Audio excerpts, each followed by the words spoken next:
Good evening and welcome to our Facilities Committee meeting. Today is Wednesday, November the 3rd, 2021.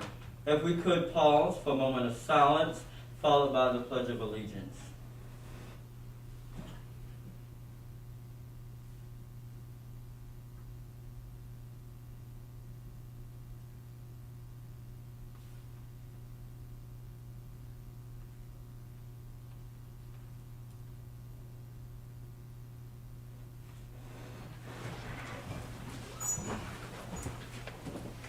I pledge allegiance to the flag of the United States of America and to the republic for which it stands, one nation, under God, indivisible, with liberty and justice for all.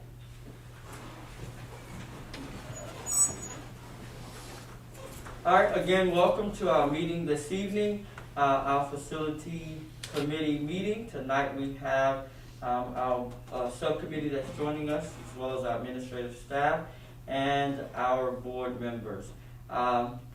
This meeting is held in accordance with the Freedom of Information Act. The news media has been notified and a copy of the agenda has been made available to the public. This meeting is open to the public, but with limited seating, first come, first served seating due to COVID-19. All persons wishing to attend the meeting by virtual means may do so via YouTube, Sumter School District Board Meeting, and Sumter School District's Facebook page. Our mission, the mission of Sumter School District, is to equip students to be responsible, successful, and productive citizens in a global society.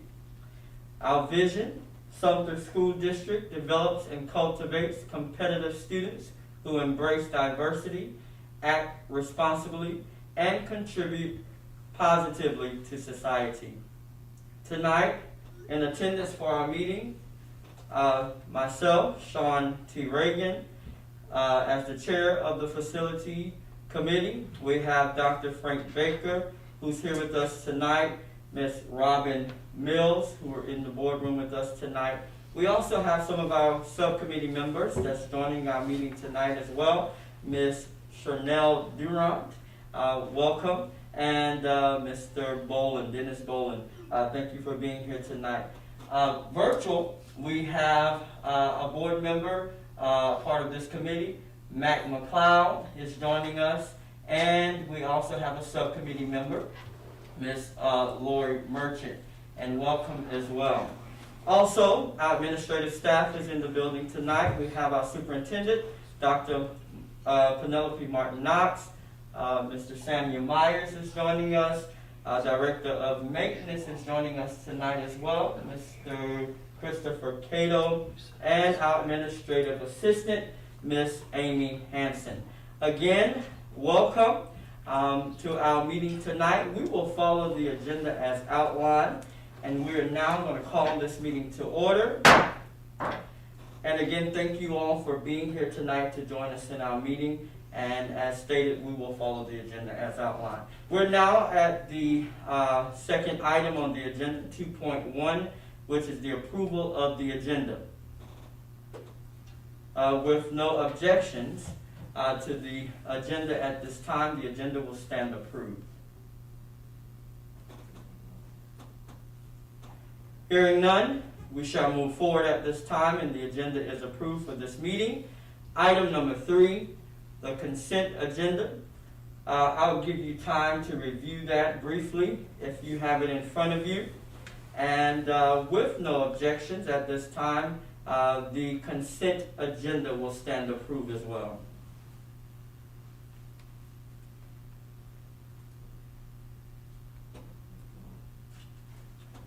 Hearing none, the consent agenda shall stand approved. Item number 4. We're now down to item number 4.1, District Operations, Division and Update. And at this time, we will get an update from our administrative staff. And I would yield at this time and allow our superintendent, Dr. Martin Knox, to take over this portion and welcome our administrative staff. So thank you and good evening, Chairman Reagan, and to the members of the Facilities Committee, both here and present, and those who are virtual joining us. This evening, the team that is actually coming together as a team is Mr. Sam Myers and Mr. Christopher Cato, and they will be providing you with updates as it pertains to work that's currently taking place within our district and that has taken place over the district as we continue to do what's necessary for our facilities and our schools. So Mr. Myers, I'd like to turn it over to you at this time. Thank you, Dr. Martin Knox. Good evening, Chairman Reagan, members of the committee. Good evening. We're going to share some updates and some of the things that we've accomplished throughout the district. We're very proud of the work that members of the Operations Division has pulled together. They've been working diligently to make sure that all of those things have been done. We'll just share some of those things with you at this time. One of the areas that's been most important has been the handicap ramp that was installed at Shaw Heights Elementary. That was done back in September. Well, matter of fact, it was just completed in September of 2021. It is now ADA compliant. As we move on to RE Davis, for some time we've been looking forward to making sure that we can install the awning and the concrete walkway. I'm here to tell you now that that has been completed. Both parts of that project have been completed, just completed within the past week or so. Our students now have a covered area that they can exit the bus on and go safely and securely into the building, and we're proud of that piece. Another most important piece was the demolition of our portables. The demolition of the portable units are scheduled to begin the week of November 8th. The initial process began with collecting the units out for bids. One unit was sold, and the process to demolish the remaining units was underway. All the units had to be inspected for asbestos. Bids were then submitted to acquire a company to demolish the units. The request for permits and DHEC approval has been received, thus the process begins. Moving on, also at RE Davis, our soil sample for our fetal project has been completed as of October of this year. We followed all of the procurement processes in order to get that started, and that has been completed, and there are several other stages of that to be done, but that's one leg of that process that has been completed. Also along the line, we have the installation of new fire alarm systems at our career center at Bates Middle School, and there was an upgraded system as far as our fire alarm system at our Sumter Academy for Support and Intervention. So we're very proud of the work that has been done in those areas. Also, in July of 2021, we renovated Sassy, and that has been completed, and we've shared some of that in some of our other reports some time past, and we're really proud to see our students are already in place, and our teachers are working and utilizing and enjoying the building itself. Also, our craftsmen with our carpenters, they built a full staircase to the press box at Bates Middle School back in August. We always like to make sure we can talk about the work that our craftsmen are doing. They're working extremely hard, and many times the things that they're doing, it takes more than the time that's been scheduled to do it, but they get the job completed, and we're really proud of that. Also, at Bates Middle School, we replaced the main sewer line. That was done in 2021 with a lot of work that was done for that. And now we are secure with that sewer line being in place. Moving along to Wilder Elementary School, there was a resod project. If you happen to ride by Wilder Elementary, you will see the beautiful work that our grounds persons have worked so hard to do in the past few days. And they're continuing to make sure that they beautify that area. I ask that you go by and take a look at that, and they will be proud of the work. You'll be proud of the work that they've done. As we move on to Willow Drive, there was a major grading project that was completed. We had to make sure that the work that was done there, that the water wasn't going back into the building. That grading project has been in place and it's working really well. We've had 11 roofing projects that are basically completed. The now looking at the other facilities, getting them inspected so that we can get that underway. But 11 of those units have been completed, and we're looking to start the others very, very soon. One of our most important pieces was to take care of our warehouse, and we had some HVAC units that needed to be repaired. We repaired them for a period of time, saw where we needed to go ahead and replace them, and we have replaced all 6 units at the warehouse, and they're working extremely well. Additionally, at the warehouse, we've installed security fencing. That was installed back in January, and we are continuing to monitor the use of that, and it has made things a lot safer in that area. Another most important piece in reference to our elementary schools, all of our playgrounds were renovated with a new line of mulch. Our children have been out on the playgrounds playing and enjoying those units, and we're very proud of the work that has been done there. Additionally, several months ago, there was a fire in one of the classrooms at Furman Middle School. If you were to take a look in that room, you would not even know that that had occurred. It's fully restored, and the class is in use, and we'll continue to monitor that and continuing to make sure all safety measures are in place as well. As we continue to move, we go to Lakewood High School with our softball team. Back in 2020, we purchased a new storage building for our softball team. The one that was there needed to be repaired, but the repairs were becoming quite expensive, so we went ahead and we purchased one for that softball team. Additionally, all of our schools have received walk-behind buffers and vacuum cleaners. We want to ensure that our schools have all of the necessary equipment. Our building and services team are working extremely hard to make sure the buildings are kept clean. And with those buffers and vacuum cleaners, they can continue to do that in an efficient manner. As we continue to move, everyone knows that we're now utilizing masks, PPEs, and all of the various cleaning supplies. Since the pandemic started, we have delivered 10,000 plus masks for all of our sites. We've delivered 10,000 plus units of PPEs to all of our sites since the pandemic started. We've delivered 1,000 plus cleaning supplies to all of our sites, and we will continue to provide those items as they are requested.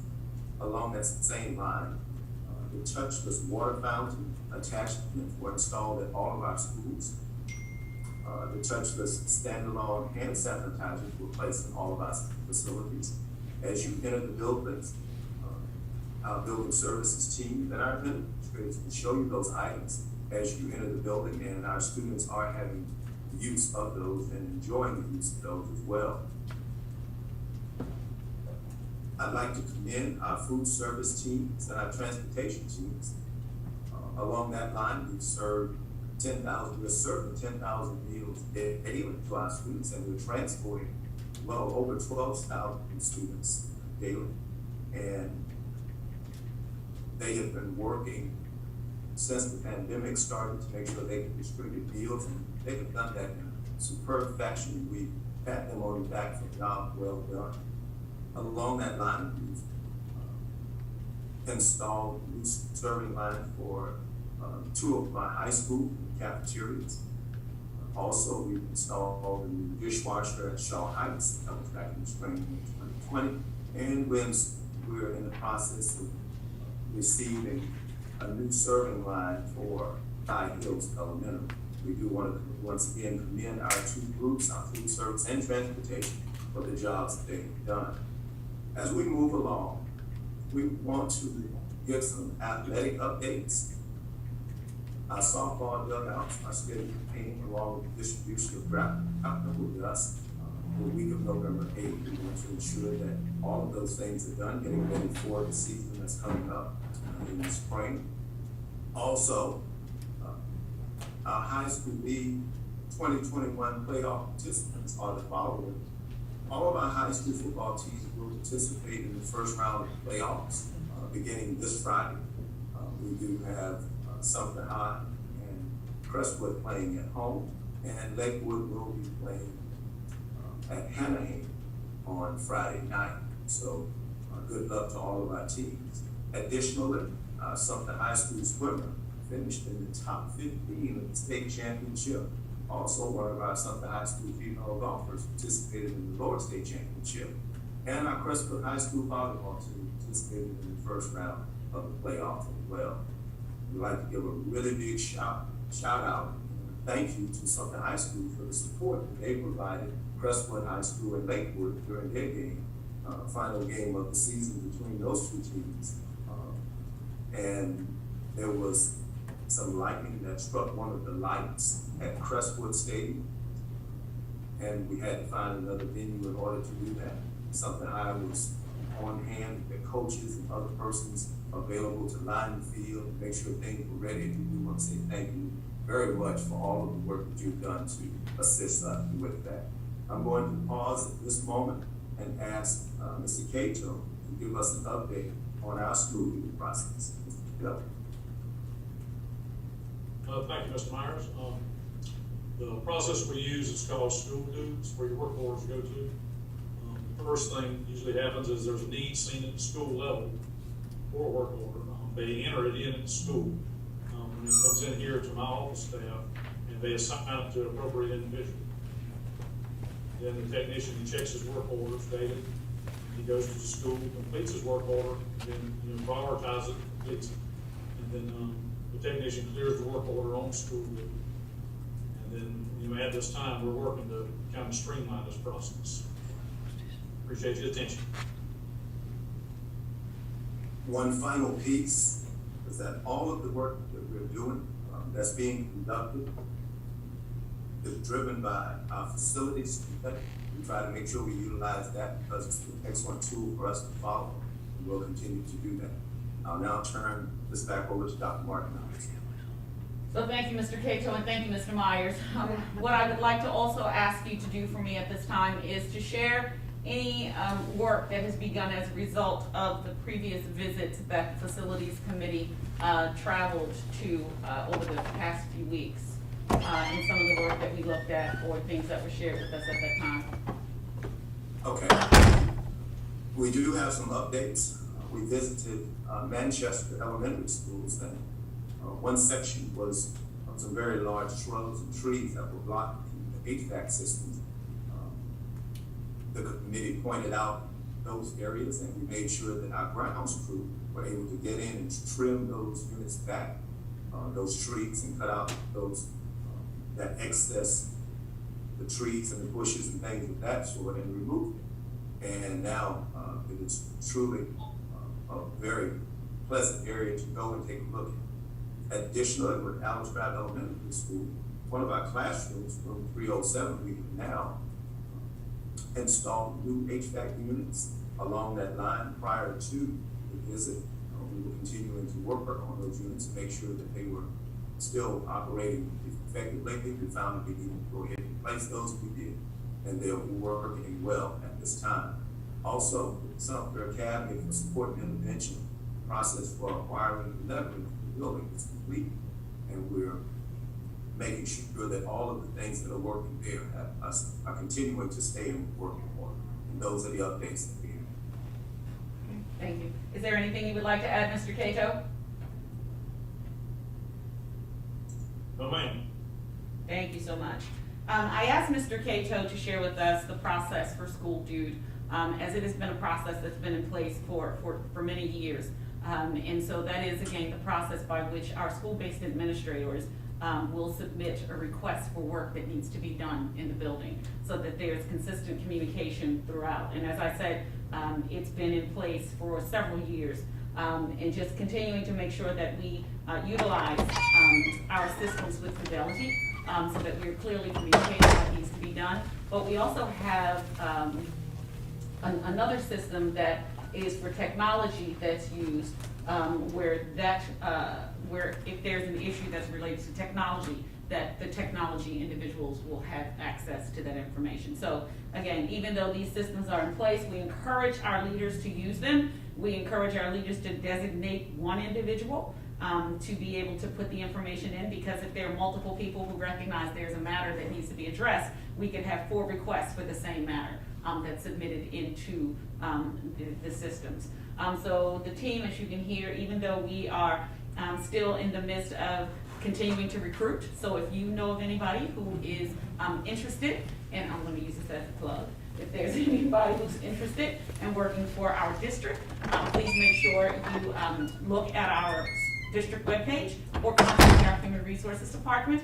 Ms. Tiffany McCants-Walters is the recruiter for the school district and doing an amazing job, but we're always looking for qualified individuals that want to help us on this journey. And so during the pandemic, we lost staff as a result of ailments and some other unfortunate matters that our staff have encountered. And then just being completely transparent, many of them wanted to go to another company or another place to work for various reasons. So we have lost staff, but as you can hear and see, we have continued to work through and beyond those situations so that we can continue to do what's best for our children. And so that concludes our portion, Dr. Reagan. Okay, we're gonna take questions at this time for anyone on the committee that may have a question. I see Ms. Mills. Thank you, Mr. Chairman. Mr. Cato, I'm curious with the school dudes, based on my background in civil engineering, we also have a work order system. Ours in the Air Force right now is called Tririga. And we actually have to prioritize in the system, and we've kind of changed our priorities over the years, knowing that if we did more preventive maintenance, we would actually prolong the life of systems. And so we've kind of shifted our focus, and I'm curious on that as far as preventive maintenance and how you work that in to the system. And then also with the shortages, we also in the Air Force and across DoD have there's a shortage of technicians, I think across the country. And we have had to actually prioritize and tier our work order system such that in some cases we can only get to emergency work orders. And then we go down and nice to have things kind of fall by the wayside. And I'm kind of curious for this program, the school dudes, how that all works. Yes, ma'am. Well, generally when they put the work order in, there is an alarm on the side if it's an emergency. I mean, if you have something, say, you smell a burning smell, you have something flooding the school, things like that. That is an emergency. Those get categorized in that department, and we get to those first. Otherwise, the technicians, they look, they kind of prioritize themselves as we go through and we work them out. Preventative maintenance is a big issue. That's one we're trying to work on better than we have been. We've been doing a great job as it is, but we want to implement even more because that is the lifeblood of all your equipment is preventative maintenance. So we are working on that at this moment, getting it even better. Do you have actually a system? Does the school dudes help you track the preventive maintenance requirements? No, ma'am. School dude is just mainly work orders. A lot of times with the preventative maintenance, we take time and I'll get the technicians to go out and do it. Like if you're at a school, while you're there, look at equipment and get it taken care of. Yeah, and what we've had to implement, and this took a few years, but it's something to think about for the school district, because again, it does prolong the life of systems, and it actually will be a cost savings for the district. Is we actually over the years we barcoded and started tracking all of our major systems, and that way we actually could know that barcode and know when it was actually maintained and what was done to the system. And so then you can prioritize and have a systematic way of looking at your components and at each school. So it's just something that the district may want to look at, and again, it feeds into that preventive maintenance focus and prolongs the life of your systems. Yes, ma'am, absolutely, I agree 100%. And may I ask you a question? You said it's Tririga? Uh-huh. T-R-I-R-I-G-A? T-R-I, let me look it up. And you can send it to me. Yes, yeah, I'll send it to you. Thank you. Oh, I see it, it is. That's hospital. Yeah. All right, any other questions concerning the updates from Mr. Myers and Mr. Cato? Any other questions? I do have a question. Who's responsible for putting the work order in? Is it just the principals? Is it the head of custodians? Who's responsible for putting the work orders in for the schools? So the question was who's responsible, and so what we're doing right now, Dr. Reagan, we are streamlining it because what we have encountered is that there are multiple individuals who are putting it in. Yeah. And I think what has happened is your principal may see it, and then your building service staff may see it, and then there are multiple orders for the same matter that is put in the system. So we're actually getting ready to reiterate to our leaders to designate an individual in the building, whether it's for the technology piece or for the school due piece, to have one person put those orders into the system. And just like parallel to DoD systems, that's exactly what we do. So we have an assigned facility manager for each building that we have. And they are the focal point if there's multiple units in that building, but they are the sole one that can actually plug in the work order into the system. Okay. So, and it does work much better that way. All right. We're down to item number 2 while we still have them up there. One of the things, and I know they kind of briefly covered the site visits that we're doing as a committee. Some of the schools we've already went to. I think we went to a total of 7 schools already. And I think it was R.E. Davis. We've been to Sumter Academy as well. And then we've gone to Alice Drive Elementary, Alice Drive Middle. We've toured Willow Drive. We also went to Manchester this past visit, as well as Furman Middle School. And we were not able to make it to Ocala and Lakewood within that time frame. So we kind of sort of walk through the building, and that's what we typically do with our site visits. We walk through the building along with the administrators of the building, and I see some faces around the table and at the meeting tonight that attended that. So this is an opportunity for us to, I guess, have a discussion or bring forward. I know Mr. Myers briefly gave an update on what is currently being worked on at some of those schools that we did have a chance to visit. So if any of the committee members want to, speak on any of the visits at this time or get an update or ask a question, this would be the perfect time to do that. And I can share that in my report when I give it back to the full board, along with the other stuff that we have from this meeting tonight. So at this time, I will open the floor, and we can discuss any of those 7 schools that we did a walkthrough at. And you can ask a question now that we have the administrators here for maintenance and facilities. Okay. So are there any questions? Online, any questions? Saw Matt, but I think he's gone. No, he's there. Okay. He's hiding. All right. Any questions? Any concerns? Okay. Hearing none? I have a comment. Go ahead. I just want to take the opportunity just to thank you all for, I know how complex your days are, especially with work or with other obligations that you may have, but going through the buildings is with your expertise and your lens, truly does help us as we continue to do what's best for our schools. Oftentimes you can go into a building, and when I go in, honestly, I'm just looking at instructions sometimes. But I will take the opportunity to go through the building, and the team goes through the buildings with me as well. But having you all go to our schools, one, it allows us to show off what our children are able to do. It allows us to show off what our teachers are able to do, the leadership that is exhibited and demonstrated by our school-based staff, and just having company, if you will, in our schools. It helps a great deal with what it is that we're able to do for our schools with your support and your vision. So thank you so much for that opportunity and for your willingness to do that. Absolutely. Absolutely. So we don't have any questions at this time that pertain to our school visits. I will say we are putting together the rest of the year's schedule to continue to do what we've been doing as a committee. And we had a visit scheduled tentatively, but we're going to put a date on the floor tonight, if that's okay. That we're here, and I guess, Amy, we can share it with the rest of the members at a later time, but with the consensus, I believe we can see if November 18th would be a feasible day that the members of this committee and subcommittee members will be able to do our next visit. And we'll send the school list out.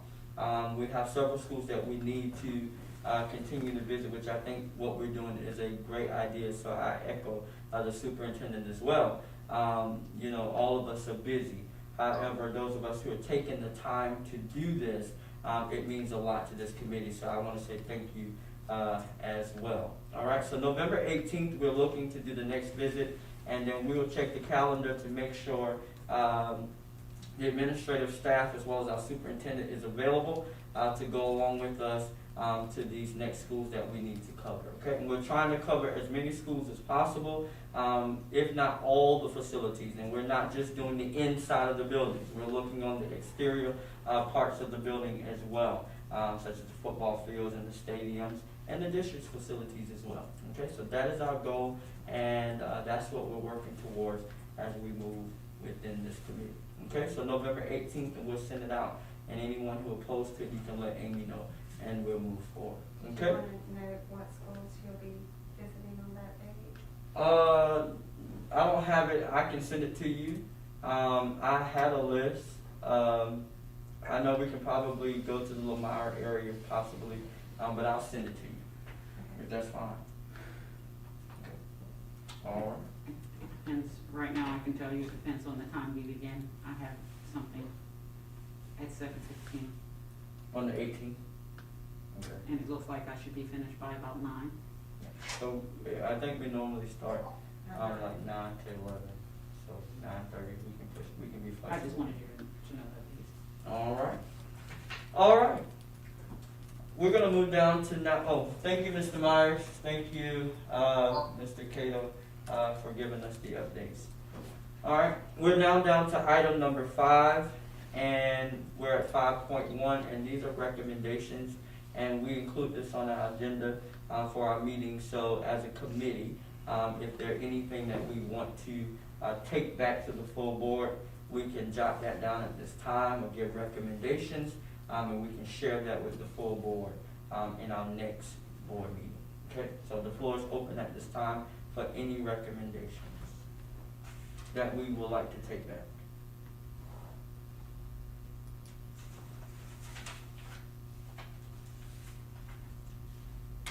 All right, I don't hear any. All right, so we don't have any recommendations at this time. I'll just share the report from this committee, and we'll move forward. And again, we're at item number 6.1. Let me say thank you for taking time out of your schedule to be here this evening to join us in yet another Facilities Committee meeting. And we will now close our meeting, and again we will let you guys know whether or not we're good for November 18th date to go to our next schools, and we will also inform you of where we will be traveling to. Again, thank you, and your time is appreciated, and thank you to those of you on the administrative staff as well.